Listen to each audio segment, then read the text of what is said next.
سلام البنات، وش احوالكم؟ اهلا بكم متتبعاتي الكرام. وش راكم في فيديو جديد؟ راح نتحدثوا فيه عن ليلة رأس السنة. كنت حطيت لكم من قبل فيديوهات فيها وصفات عن ليلة رأس السنة. في هذا الفيديو بغيت نذكركم ببعض الطقوس اللي لازم تندار ليلة رأس السنة الميلادية. إن شاء الله اللي في بالها أي حاجة إن شاء الله تتحقق لها في سنة 2024. راح نحط لكم أيضا في هذا الفيديو بعض التفوسخات ديريها ليلة رأس السنة الميلادية، باه إن شاء الله ربي يحل رباطك وفك ثقافك إن شاء الله وتتزوجي، واللي ما عندهاش الولاد إن شاء الله ثاني تجيب الولاد إن شاء الله. ادعي وتمناو واللي عليكم ديروها.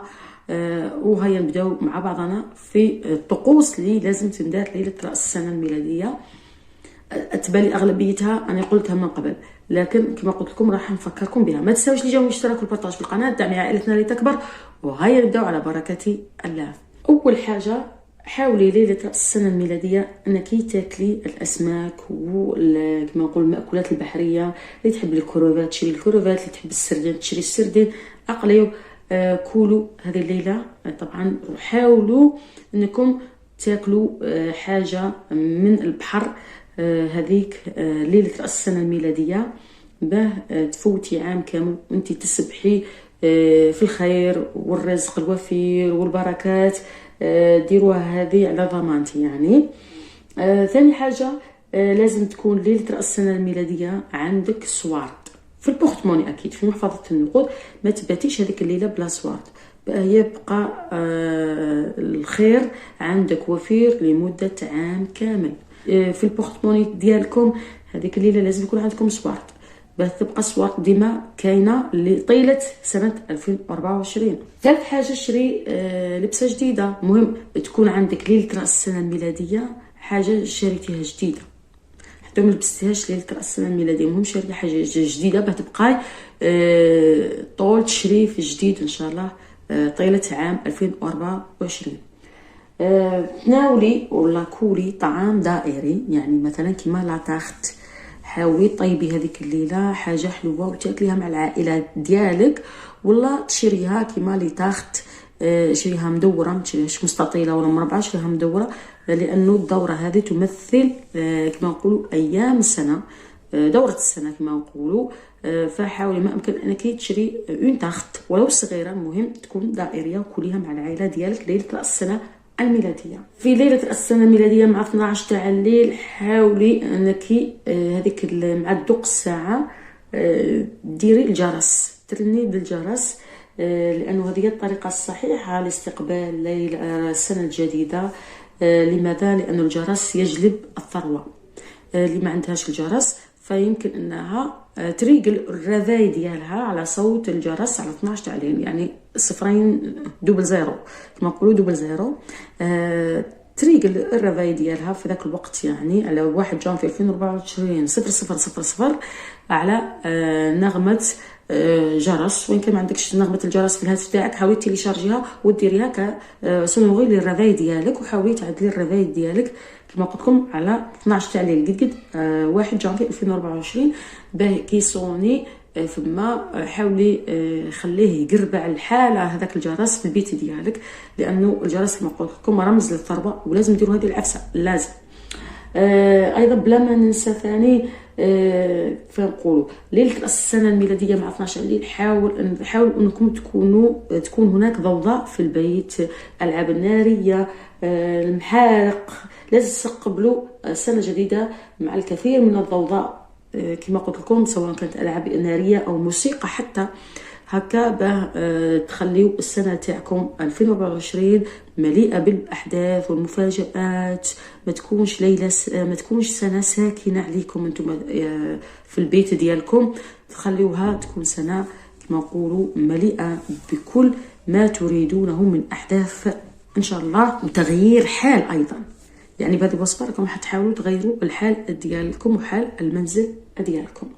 ايضا في هذه الليله يفضل انك ترتدي بعض الاحجار الكريمه، قطع من الاحجار الكريمه، خاتم في حجر كريم، او اللي ما عندهاش خلاص تلبس تعويذه مثلا مثلا في البراسلي ديالها ديري تعويذه ثم تلبسي هذيك البراسلي، لانه التعويذات او بهذا، بحيث انه هذه التعويذات والاحجار الكريمه يجذبوا لكم الحظ. ايضا انتبهوا ديما غدوه من الصباح ولا من 12 تاع الليل، وروحي انتبهي لاول زائر يزور البيت ديالكم.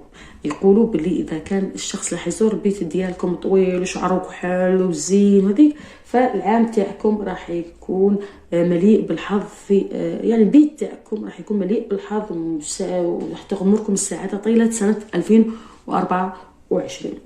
هذا كان بالنسبه للشيء اللي لازم يندار في ليله راس السنه الميلاديه. ان شاء الله بتفوت عليكم سنه سعيده مليئه بالمفاجآت، مليئه بالاحداث اللي تغير الحياه ديالكم وحياه المنزل خاصه، وظروفه ان شاء الله اللي عندهم بنات ان شاء الله في راس السنه في البيت ديالكم يتزوجوا ويخرجوا، اللي ما يجدانيا تظني.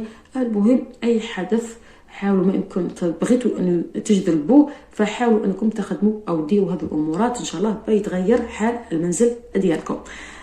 قلت لكم راح نعطيكم في هذا الفيديو ايضا توسيخات تندار ليله راس السنه الميلاديه. راح نبداو بواحد الوصفه عطيتها لكم من قبل، هي وصفه السليب.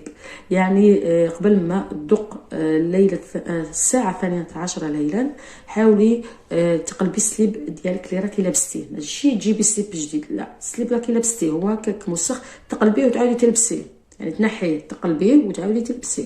هي تدق 12 تاع الليل تنحي داك السليب تلبسي سليب واحد اخر جديد. سليب هذاك ديالك ترشيه بمزهر وترميه في حديقه خارج المنزل. شكون؟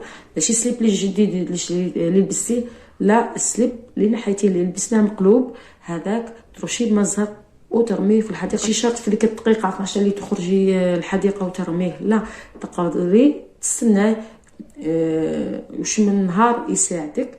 هذاك النهار اللي بغيتي رايحه تخرجي وترميه في الحديقه، يعني ترمي سليب هذاك، فحاول في ديك الدقيقه قبل ما تخرجي ترشيه بمزهر وتهزيه معك وتخرجي الحديقه في المدينه ديالكم او اي مكان فيه عشب يعني منور والنوار كاين، ولا وكان راني عارفه شتا تكون فيه النباتات قليله والخضوريه قليله، لكن اكيد كاين مكان في اعشاب في خضره، فحاولي ترمي المكان ترمي سليب هذاك ثم. هذه الوصفه كما قلت لكم تنحي التابعه. وصفه السليب هذه باه تنحي التابعه تاعك برميكي السليب ديالك في الحديقه، راكي رميتي التابعه ديالك. هذا كانت بالنسبه للوصفه الاولى اللي ما تعرفهاش انا قلتها لها، واللي تعرفها من قبل وشفتها في قناتي فتفكرها وديرها ان شاء الله. ايضا في ليله راس السنه الميلاديه قبل 12 تاع الليل واش ديري؟ طبعا دفي ماء، يكون عندك ماء ساخن، فيه بانيو نظيف، تحطي فيه براسلي تاع ذهب. لازم ماشي شرط يكون تاعك، تاع الام، تاع الاخت، تاع الجاره، تاع بنت الخال، تاع خالتك، سلفي منها هذا القورمات كما نقولوا حنايا، والبراسي يكون تاع ذهب. حطيه تحتك في البانيو، يعني البانيو راح تتعري وتجي فيه نصو، وتحطي ما بين رجليك هذاك البراسلي تاع الذهب، و كما نقولوا هذاك الماء الدافي هذاك تكبيه على روحك كما نقولوا حنا، تدوشي على هذاك البراسلي تاع الذهب. يعني الماء لازم يقيسك من راسك، يعني تصبي الماء من راسك حتى رجليك، لازم كاع الجسد تاعك يقيسوا الماء مفهوم. والبراسلي هذاك او تحت رجليك ما بين رجليك في البانيو، دوشي عادي في ذاك البانيو وخرجي. طبعا هذاك البراسلي رجعيه لبولاتو، طبعا بعد ما ينشف نشفيه ورجعيه لبولاتو مع شويه سكر اذا كان تاعك، طبعا نشفيه ورجعيه لبلاصتو، والماء هذاك زيدوا له شويه تجاوي ورميه لبرا في الحديقه. هذه ثاني وصفه مليحه طول، تنحي الثقاف، تنحي الكسر، تدخلي سنه 2024 ان شاء الله وانتي تهنيتي ان شاء الله من كل العقد والثقاف والسحور اللي فيك. هذه كما قلت لكم راها وصفه مطرطقه. الوصفه الثانيه بعدها ثاني، هذه خاصه بسحر تشويه الجمال. هذه تندار بالخيوط تاع الحرير، اي نوع خيوط حرير يتباعوا في المدينه تاعك، سواء كانوا خيوط حرير الكروشي، خيوط حرير تاع الطرز، اي نوع. احنا محتاجو 12 لون مختلف. طبعا حرير صناعي يعني ماشي مثلا كيما الخيوط اللي يكروشيو بهم الزدور، هذوك طبعا يكونوا دوك نحط لكم الصوره تاعهم في الشاشه. هذو ثاني يكون خيوط حرير، تهزي او تشري 12 لون مختلف، 12 لون ناحي غير الاسود، المهم 12 لون مختلف اشري من كل لون مكبه. واذا عندك في البيت تستعملي طبعا مش شرط لازم تشري غير هذوك الخيوط تاع الكروشي، تقدر تشري تحوس على هذا النوع من الخيوط لكن يكون نوع حريري. الحرير يكون خيط رقيق ورفيع ورطب بزاف.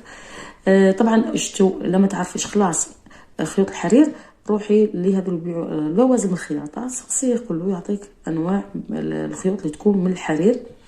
اشري 12 لون، هو على باله الخيوط اللي راح تكون اللي راها من الحرير يعطيك هو اعلم. انتيا واش حديري تخلطيه مع شويه الفاسوخ الابيض، فاسوخ معروف هذا 12 خيط ماشي الكبه كامل او 12 كبه كامل تخلطيه مع الفاسوخ وترمي، دي غير طرف صغير من كل لون، طرف صغير هكا من كل لون مفهوم، خلطيهم مع الفاسوخ الابيض وشعلي كانونك ارميهم مع بعضهم في الكانون، كانون يكون ما بين رجليك ويكون بخور طالع ليك. هذه الوصفه راه مليحه لسحر تشويه الجمال، ديروها ليله السنه الميلاديه يعني قبل ما تدق 12 تاع الليل تكوني درتي الوصفه هذه كما قلت لكم هي لسحر تشويه الجمال، واللي وجهها يتخطف اللي يروح الوان واشكال وجهها، نهار تلقاه زرق نهار تلقاه خضر نهار تلقاه اصفر، يعني نتيجه السحر اللي معمول لها في الوجه ديالها، يعني السحر التقبيح كما يقولوا. هذه وصفه مليحه خلاص، ولا ما درتيهاش هذه الوصفه في ليله السنه الميلاديه يمكن لك ديريها في اي يوم، يعني راها وصفه واعره بزاف للبنات اللي وجههم يتخطف من نتيجه سحر تشويه الجمال او سحر تشويه الوجه مفهوم. هذه ان شاء الله نعاودها في فيديو خاص ان شاء الله للبنات اللي عندهم سحر تشويه الجمال. هذه كانت بالنسبه للوصفات اللي بغيت نعطيها لكم تاع التفوسيخات اللي خاصه بليله السنه الميلاديه. هذه التفوسيخات نديروا قبل ما تدق 12 تاع الليل مفهوم. هذه هي وصفتنا. انتظروني في فيديو اخر خاص بوصفات الشربيطه او كتانه الجماع اللي بينك وبين زوجك اللي لازم تندار ليله السنه الميلاديه. وسنوني في شمعه الدوح ايضا، شمعه ندير في ليله السنه الميلاديه ان شاء الله ما نكونش ثقيل عليكم، ان شاء الله نكون ما طولتش. الى هنا نكون وصلنا لنهايه الفيديو، تهلاو في روحكم، نتلاقاو ساعه الخير، الى اللقاء.